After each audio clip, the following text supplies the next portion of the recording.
नमस्कार दोस्तों, हम इस वीडियो को शुरू करते हैं the think and grow rich के चैप्टर नंबर 2 को, जिसका यह पार्ट नंबर 2 है। कई साल पहले मैंने लिखा था कि हमारी असली समस्याएं वो होती हैं जो हम अपने मन में बना लेते हैं। पहली बार मैंने सोचा, क्या यह बात वाकई में सच है यार। मेरे सामने बिस्तर पर एक नया पैदा हुआ बच्चा था, जिसके पास सुनने के लिए जरूरी शारीरिक अंग नहीं था। चाहे वो कभी सुनने या बोलने लगे, लेकिन उसका शारीरिक रूप जिंदगी भर के लिए बदल चुका था। ये तो एक लिमिटेशन थी जो उस बच्चे ने अपने मन के अंदर भी कभी नहीं बनाई थी। मैं इसके बारे में क्या ही कर सकता था।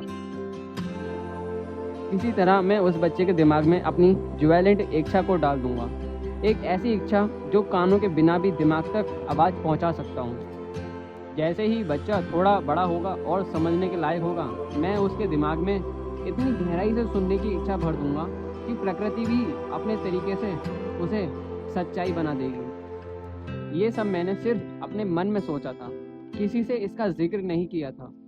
हर दिन मैंने अपने आप से की गई प्रतिज्ञा को दोबारा याद किया कि मैं कभी भी अपने बेटे को गूंगा या बहरा मानकर एक्सेप्ट नहीं करूँगा। जैसे जैसे वो बड़ा होने लगा, मैंने आसपास चीज़ों को बहुत ध्यान देने लगा। हमने देखा कि उसे थोड़ा बहुत सुनने की क्षमता है। जब वो उस उम्र में पहुंचा जिसमें बच्चे बोलना शुरू करते हैं, तो उसने बोलने की कोशिश तक नहीं की, पर उसका व्यवहार से हमें पता चला कि वो कुछ आवाज़ें थोड़ी बहुत सुन सकता था। बस यही जानना चाहता था मैं पूरी तरह विश्वास था कि अगर वो थोड़ा बहुत सुन सकता है तो उसमें और भी ज़्यादा सुनने की क्षमता डेवलप हो सकती है।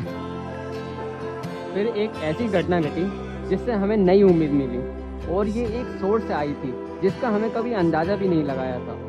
हमने एक विक्टोरिया खरीदा था जिसमें पुराने गाने बजाए जा सकते थे।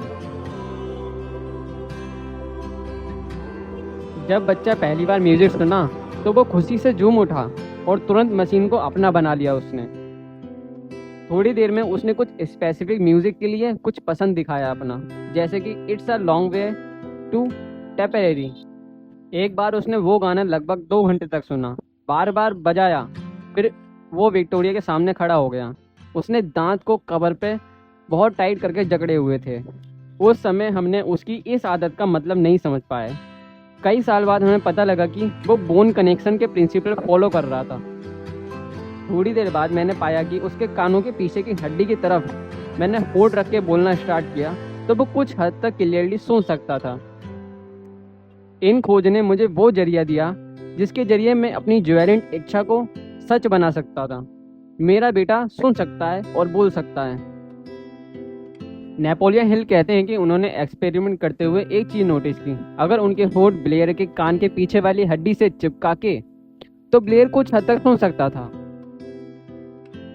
हिल को जैसे ही समझ आ गया कि ब्लेयर कुछ न कुछ सुन सकता है, उन्होंने तुरंत ही काम शुरू कर दिया।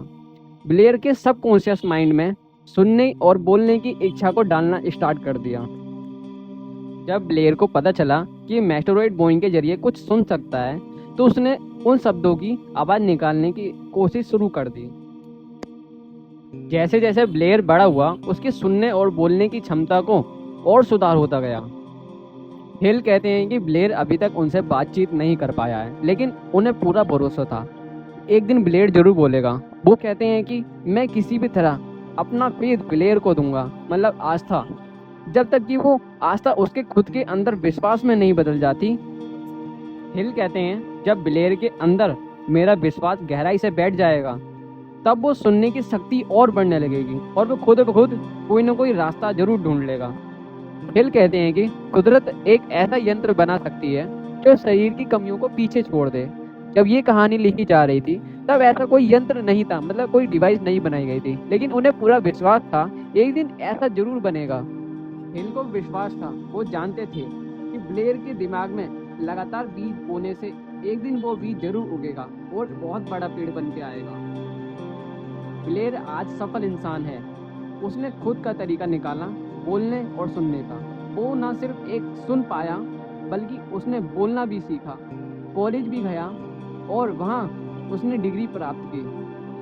ब्लेयर ने न सिर्फ सुनने या बोलने का तरीका खोजा, बल्कि उससे बड़ी बात यह है कि अब उन लोगों की मदद करने लगा जिनके पास कान नहीं है, या मतलब वो सुन नहीं सकते हैं। ब्लेर ने अपने एक्सपीरियंस की एक किताब लिखी, हज़ारों बहरे लोगों की सिखाया कि वो सुन सकते हैं और बोल सकते हैं। ब्लेर का जीवन उद्देश्य उसकी अपनी इच्छा शक्ति और उसके पिता नेपोलियन हिल के अडिग विश्वास के साथ पैदा हुआ था। हिल कहते हैं कि फेथ से जुड़ी कोई भी इच्छा के लिए असंभव जैसा शब्द नहीं होता। जितना पैसा आप कमाना चाहते हो उसकी एक डेफिनेट डिजिट आप लिख लो, बस अमीर बनना है ये कहना काफ़ी नहीं है। आपको कितना करोड़ या कितना लाख कमाना है वो एकदम साफ लिख लो एक। अब ये तय करोगे आप उस पैसे के बदले आप क्या देना चाहते हो। कुछ भी चीज़ आपको मुफ्त में नहीं मिलने वाली, उसके बदले क्या दोगे? मेहनत या कोई भी स्किल्स है उसको देना चाहोगे। क्या देना चाहते हो उसको तय कर लो पहले। अब आपको ये तय करना है कि वो पैसा आपको कब तक कमाना चाहते हो, क्या तारीख रखना चाहते हो उस पैसे की। अब आप बिल्कुल एक साफ प्लान बना लो कि उस पैसे को किस तरीके से कमाना चाहते हो, और जो भी प्लान बनाओ उसको आज से ही स्टार्ट कर दो। अब आप अपने प्लान को एक गोल बना के लिख लो एक पेपर के ऊपर। उसके ऊपर लिखो कि आप वो पैसा कब तक कमाना चाहते हो और वो पैसा कितना कमाना चाहते हो, उस पैसे के बदले क्या देना चाहते हो। ये सारा प्लान अपने ऊपर लिख लो ताकि ये स्ट्रेटेजी आपको डेली आपको याद रहे।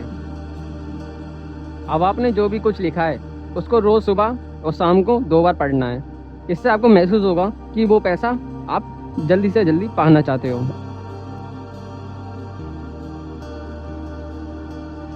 अब इस बात पे यकीन करो कि वो पैसा तुम्हारे पास पहले से ही है।